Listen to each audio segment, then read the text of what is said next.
What's up, everybody? Thanks for tuning in. Welcome to my garage. What we're staring at right here is my 1974 Chevelle Malibu Classic Colonnade. You can tell it's one of the classic colonnades by the rear window. The standards had the big window here. As you can kind of see here, this wanted to be one, but the Landau roof covered up GM's sins on that one, but we removed that. So, what did I bring you here for? Well, as you can see, this thing doesn't have the best paintwork on it, so we're gonna try to fix that. Now, I'm no kind of an expert on painting or bodywork or much of anything else, but, I'll give it the old college try. So the main things that I'm trying to handle are stuff like this. So I don't know how this happened. That was the previous owner's fault, but I'll do my best to make it look like something. Now, the goal with this car is definitely not perfection. You just want it to be a good 20-footer, right? If I can get 20 feet away and it looks half decent, well, I'm happy with that. So let's start going over the flaws. Just showed you the one on the trunk over now. We also got this on the hood. Same kind of thing. Looks like there's maybe a little bit of Bondo there, but it's not dented, I don't think. Same thing here. I don't think this car has much body filler on it besides this whole nonsense, but this was a GM thing anyway. This wasn't the previous owner. Funny thing about these windows too is there actually are the full-size window. They just cover it up. So that makes perfect sense. But then around 75, they switched to just making these little small windows. Here's how I know, is because some asshole broke into my car on the other side, and I'd replaced the other quarter window. And when I went to go pull this window out on the other side to replace it, it was this whole thing versus just that. So now on that side, the passenger side, the drinker side, it is just the smaller window, but this one here is still the full-size window. Sorry, fun little tangent. Back to the imperfections. Again, not a whole lot of filler on here. It's just bad. And I'm hoping that this whole thing is primer, because I'm not going to prime it again. I'm pretty lazy.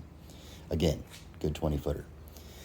So I did remove quite a bit of the trim, like around the wheel arches, but not all of it, obviously. Everything is still in here. I'm going to pull the headlight bezels. I'll pull the grille. I'm not sure what to do about this. I mean, I don't have the little stand-up emblem. I don't really care much. Wheel arches are safely secured over here next to my helmet.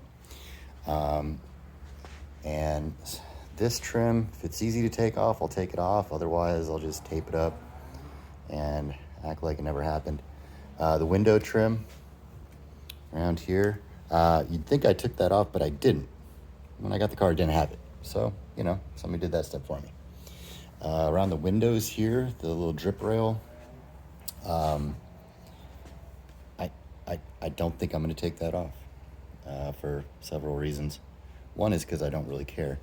And two is because I need to replace all this in here anyway. This is all trashed. And, it doesn't really seal up too good. Car washes turn into showers. And then the door handles. So I might just paint over them. But I got a little idea too. I've got some Plastidip.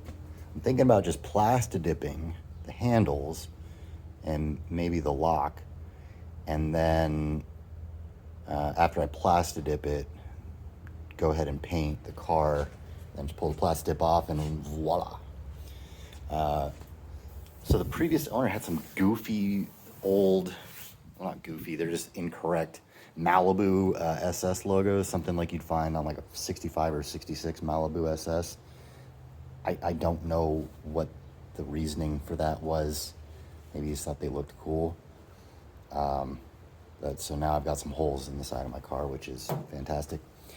I'm not going to fill those. I'll probably just keep on using the same stupid emblems. So we got stuff like this too that I'm not sure what I'm going to do about. I believe this was just some motor oil from when I was wrenching on her one time, and it kind of soaked in. This also makes me think that this whole thing is primer and not just really crappy flat black paint. Stuff like this. So I'm going to try to... So I washed it yesterday, just with soap and water.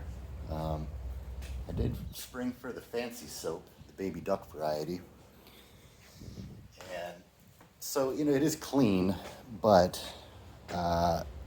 you know, the oily stuff, it didn't get that out.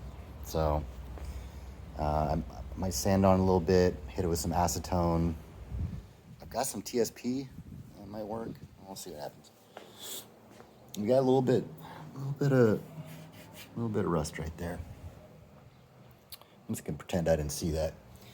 And so yeah, that's where we're at with this. Oh yeah, you may have noticed back here, I'm missing some filler panels right in this general vicinity, and went ahead and purchased those. I found a fiberglass company online out of Alabama that makes reproductions of these. It's called Replica Plastics, if you're interested. The piece itself is decent. Oh, here's the quality control managers came out to check it out. What do you think? Decent? Okay. So this part here isn't great. I mean, this is all tucked under the car anyway, so I really don't care. I'm gonna have to drill my own holes, obviously, to bolt it in.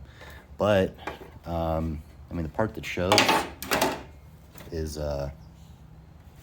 well, it's not great, but it's gonna get tucked under the bumper anyway, so you know, it serves its purpose. You might also notice here I've got this Taillight Surround piece off of a Laguna S3. Not the model I have, but I might leave that logo on there, and you'll find out why in another video with another car and a friend of mine. The reason I have that piece is because, you know, the previous owner was nice enough to break that for me. So, yeah, again, we're gonna replace the fillers. I'm gonna probably tuck this bumper in some because don't tell Ralph Nader, but I don't like those big 5-mile-an-hour bumpers with the shocks on it. I don't plan into backing into anything anyway. And if I do, well, I don't need shocks for that. Same thing in the front. I'm gonna tuck these in just a little bit, and we'll probably do a video on how to do that. I'm not gonna tuck it too much, just because it might look silly over here, and I don't really feel like building that out and, you know, making it all thick looking. Maybe I'm not gonna tuck that at all, I don't know. But over here, as you can see, I'm still missing this piece. This is about a $70 piece here. And the problem with the Replica Plastics is those bumper filler pieces that I got, those took about 6 months to get here. Probably a coronavirus thing, a pandemic thing, but still, that's a long time to wait. So you may be asking yourself, well, what am I gonna paint with? Am I a spray kind of guy? Well, yeah, but I'm gonna go a little fancy on this one. So we got our mixing cup. Spray can here we got, this is primer.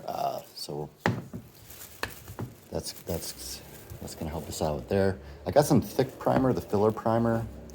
Hopefully on the areas like this, that'll help me out, because I do not plan on sanding the entire trunk and the entire hood. I'm just not going to. So hopefully I won't get a bunch of waves if I use the thicker primer and just kind of give it a little love with some 400. Here's the rest of the quality control crew. Thanks for showing up to work, guys. So, first piece I got, went ahead to the Wally World and I got the Orbital Sander. Word on the street, these are pretty tough. This did come with some 220 grit discs, which I got a couple extra. The 220 grit should be good for the chipped areas, but for the rest of the stuff, like the little oily spots and stuff like that, I went ahead and grabbed some 400. You may notice here, this guy, well, it doesn't say on there, but I know that it is.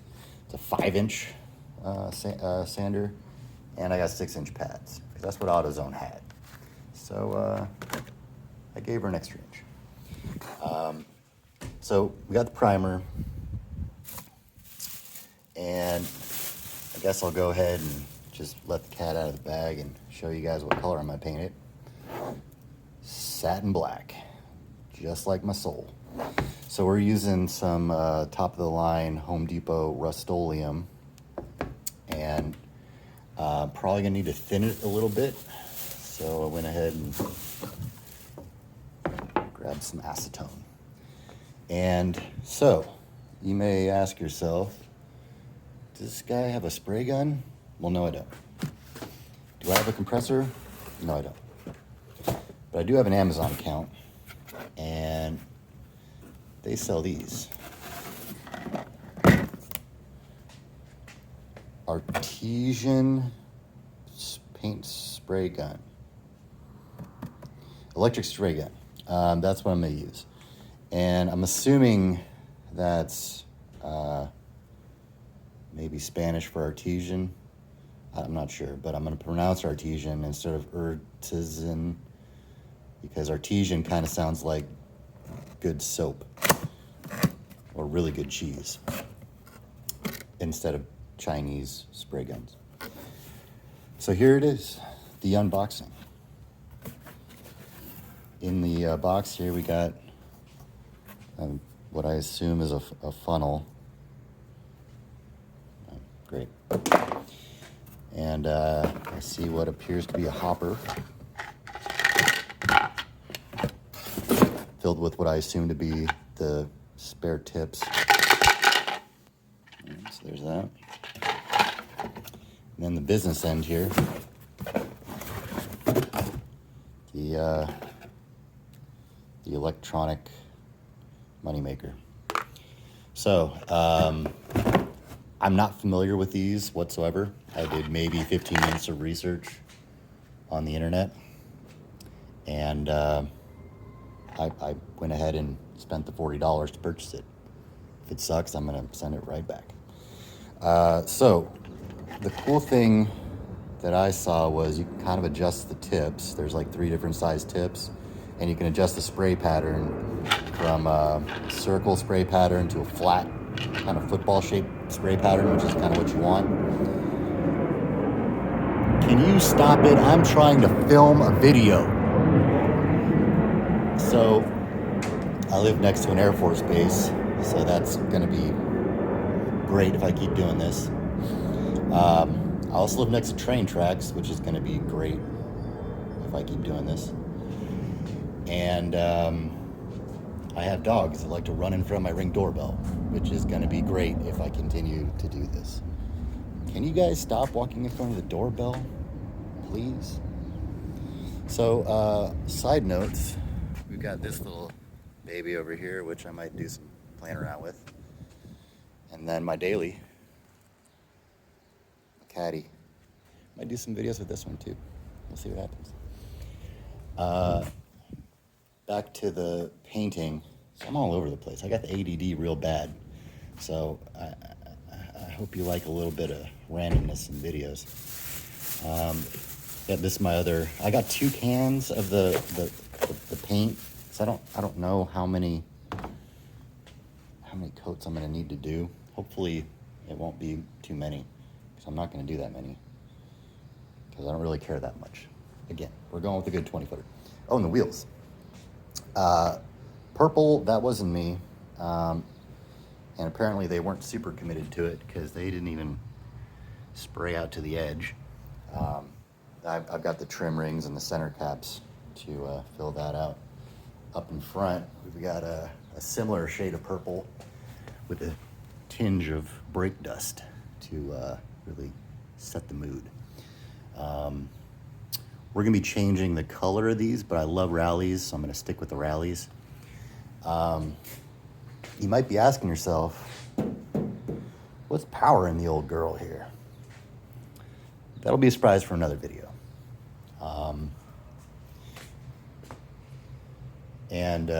The interior, we'll get into that in another video too. But I will give you one quick and free pro tip. If your interior smells as bad as mine did, get yourself some special kitty, scoopable, fresh scent cat litter. Go ahead and take that lid off and use a little sock or something so it doesn't, spill if it gets knocked over. And this will freshen you right up. It's odor absorbing. It'll get rid of the smell of cat pee. It'll get rid of the smell of whatever the hell was in this thing. Anyway, I'm gonna get going on this. So I've given you enough of an intro. I think I'll start with the hood. Maybe I'll grab the camera and give you some updates along the way. I don't know how to do this really. Like I said, I'm not an expert in anything, especially life. So I won't bother you with little sanding tips or anything like that. But I will show you my results, no matter how embarrassing they might be. Thanks for tuning in. I'll be back with you shortly.